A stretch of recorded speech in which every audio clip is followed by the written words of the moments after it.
नमस्कार दोस्तों, बायजूस आईएएस हिंदी में आप सभी का स्वागत है। आज हम आपके सामने 22 जून 2021 के दैनिक क्विज प्रस्तुत कर रहे हैं, जिसमें द हिंदू अखबार, उसके अलावा सरकार के विभिन्न मंत्रालय और पीआईबी से संबंधित प्रमुख समाचारों के आधार पर हमने यहाँ पर क्वेश्चन लिए हैं। अपने पहले क्वेश्चन को हम देखते हैं।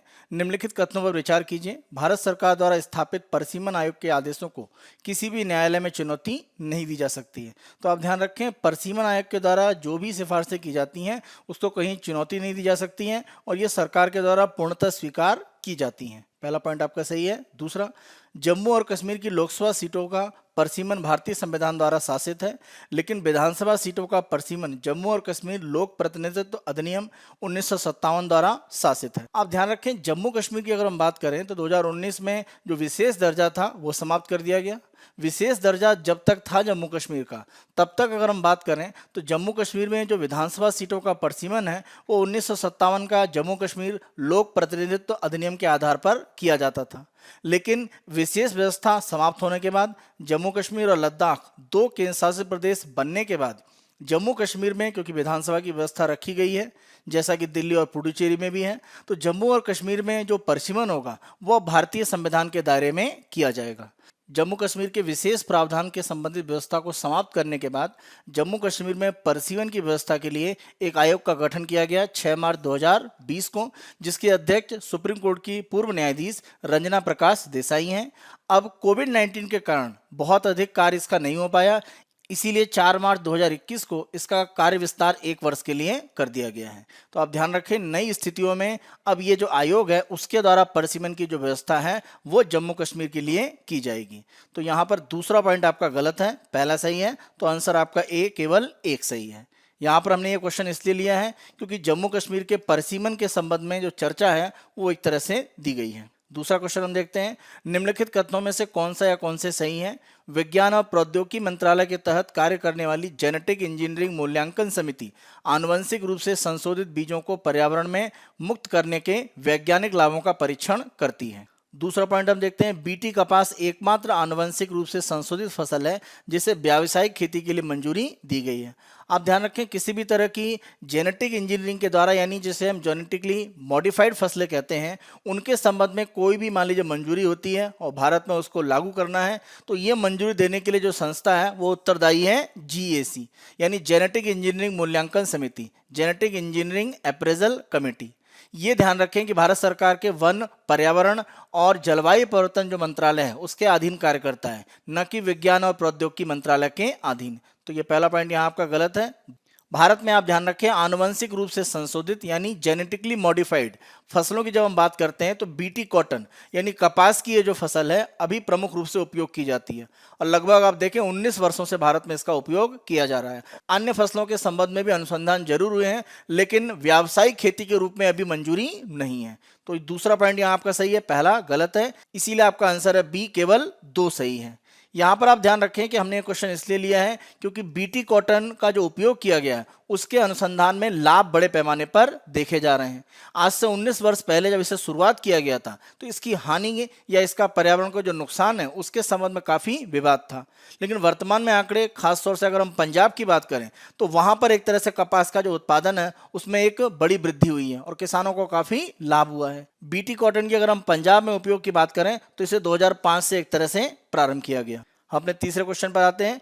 उपभोक्ता संरक्षण अधिनियम 1986 और उपभोक्ता संरक्षण अधिनियम 2019 के बीच निम्नलिखित में से कौन सा या कौन से अंतर सही हैं? दोनों कानूनों में अगर हम प्रमुख अंतर देखें, 1986 का और 2019 का जो नया संशोधन करके लाया गया है, यहाँ पर आप ध्यान रखें, पहला अगर अंतर आप देखें तो विनियामक के संबंध में, तो 1986 में कोई इस तरह का विनियामक, कोई प्राधिकरण नहीं था जो भी उपभोक्ता की जो संरक्षण उसके संबंध में, लेकिन 2019 के कानून में केंद्रीय उपभोक्ता संरक्षण प्राधिकरण यानी central consumer protection authority CCPA, इसका गठन करने का प्रावधान है।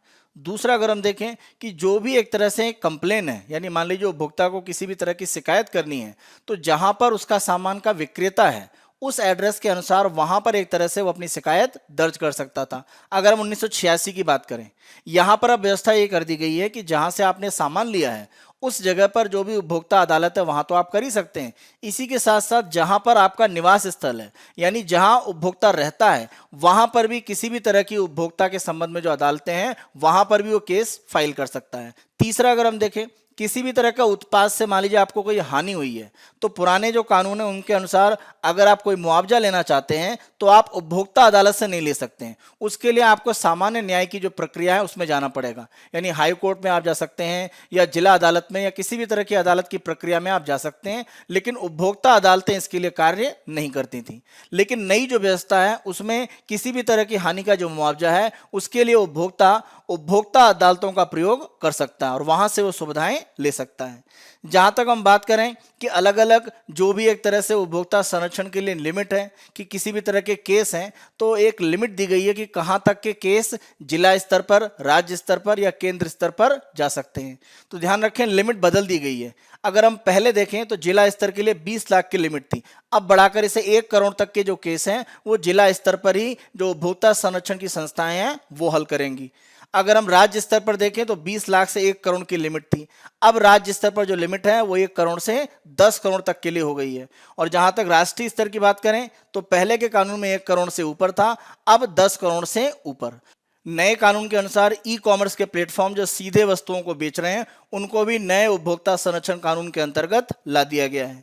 अगर हम 1986 का कानून देखें तो किसी भी तरह की मध्यस्थता की व्यवस्था नहीं थी, यानी अगर दो पक्ष किसी भी तरह से मध्यस्थता से कानूनी कार्यवाही हल करना चाहते हैं तो वो प्रक्रिया 1986 में नहीं थी। नई जो व्यवस्था 2019 की संरक्षण की आई हुई है उसमें उपभोक्ता मध्यस्थता के आधार पर भी एक तरह से अपनी जो प्रक्रिया है उसका हल कर सकता है। उपभोक्ता संरक्षण कानून की अगर हम बात करें तो 1986 और 2019 में ये प्रमुख अंतर है जिनको आप ध्यान रखें। इसी के आधार पर अपने क्वेश्चन को हम देखते हैं। 1986 के अधिनियम के तहत शिकायत उस उपभोक्ता अदालत में दायर की जा सकती है जहां विक्रेता का कार्यालय स्थित था। 2019 अधिनियम के तहत शिकायत उस उपभोक्ता अदालत में दायर की जा सकती है जहां शिकायतकर्ता निवास करता है। अभी हमने देखा बिल्कुल सही है, जहां शिकायतकर्ता रहता है वहां पर भी कर सकता है और जहां पर विक्रेता का ऑफिस है वहां तो वो कर ही सकता था जो पहले का कानून था। तो नए कानून में यह परिवर्तन किया गया है। दूसरा, 1986 के अधिनियम के तहत कोई मध्यस्थता प्रकोष्ठ नहीं था। 2019 अधिनियम के तहत अदालत मध्यस्थता के माध्यम से समाधान हेतु संदर्भित कर सकता है। तो ये मध्यस्थता की व्यवस्था को 2019 के अधिनियम में लाया गया है। दोनों पॉइंट सही हैं, तो आंसर आपका सी, दोनों सत्य है। हम अपने अगले क्वेश्चन पर आते हैं। निम्नलिखित कथनों में कौन सा या कौन से सही हैं? विधान परिषद के अध्यक्ष को राज्यपाल द्वारा मनोनीत किया जाता है।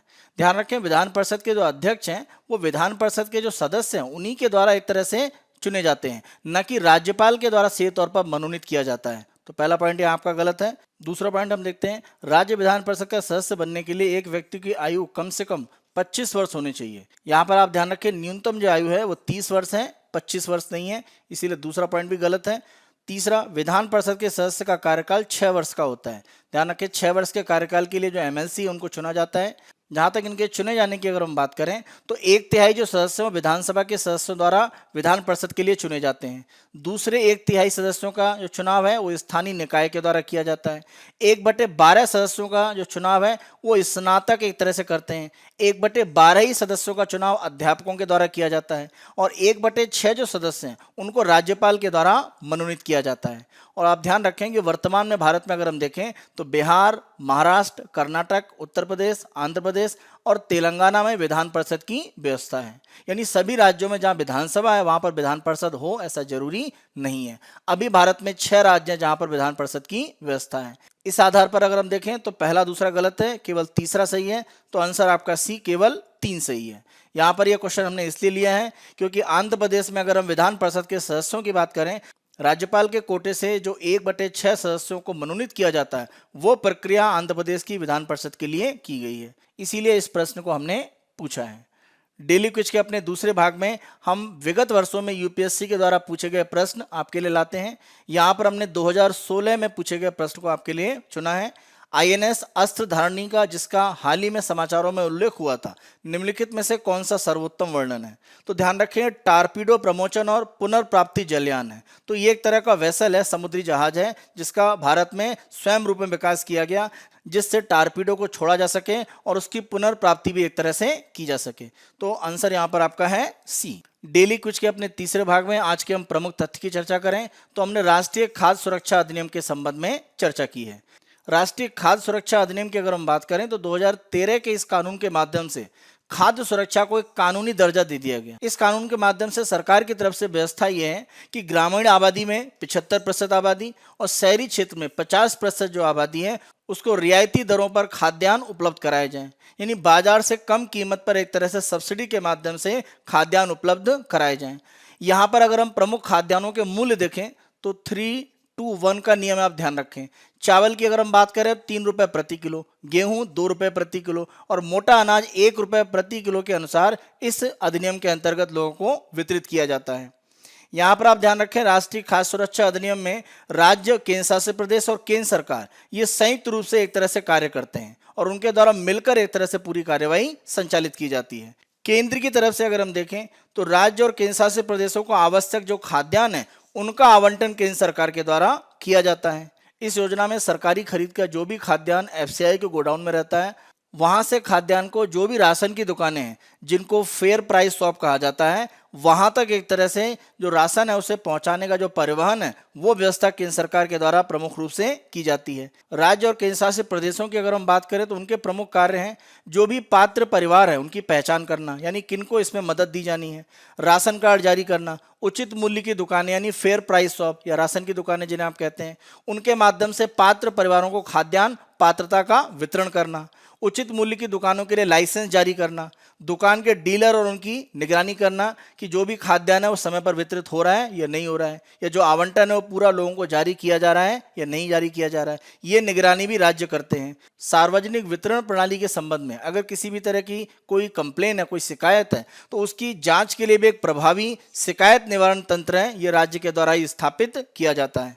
आप ध्यान रखें इस योजना के दो प्रमुख अगर हम भाग देखें तो अंत्योदय अन्न योजना, इसमें गरीब में भी सबसे गरीब जो परिवार है उनके लिए व्यवस्था की गई है और यहाँ पर प्रति परिवार 35 किलो जो खाद्यान्न है वो सरकार के द्वारा प्रतिमाह उपलब्ध कराया जाता है।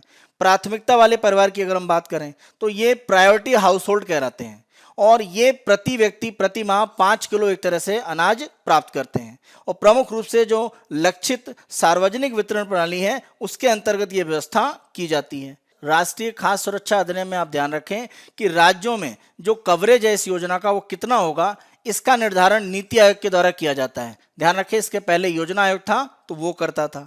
और आधार क्या होता है? आधार ये होता है कि 2011-12 का जो भी एक तरह से नेशनल सैंपल सर्वे का घरेलू उपभोक्ता का जो सर्वेक्षण है यानी घरेलू स्तर पर जो भी उपभोग किया जा रहा है उसके जो सर्वेक्षण के आंकड़े हैं 2011-12 के, उसके आधार पर एक तरह से किसी भी राज्य में कितनी जनसंख्या को इस अधिनियम के अंतर्गत खाद्यान्न उपलब्ध कराया जाएगा ये निर्धारण एक तरह से नीति आयोग के द्वारा किया जाता है। इसके विपरीत अगर हम देखें कि राज्य में किन परिवारों को इसका लाभ मिलेगा इसकी पहचान करने की जो जिम्मेदारी है वो राज्य और केंद्र शासित प्रदेशों को दी गई है।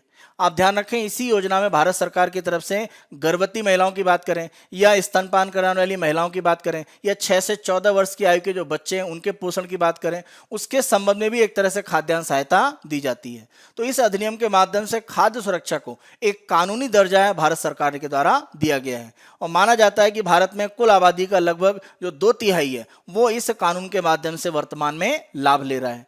कोविड-19 की स्थिति में इस योजना को काफी सहायक माना गया खाद्य सुरक्षा उपलब्ध कराने के लिए। ये हमारा 22 जून 2021 का डेली क्विज था। आने वाले दिनों में अन्य दिनों के डेली क्विज हम आपको इसी तरह से उपलब्ध कराते रहेंगे। बायजूस आईएएस हिंदी को आप बहुत पसंद कर रहे हैं, अधिक से अधिक संख्या में लाइक, शेयर और सब्सक्राइब अवश्य करें। धन्यवाद।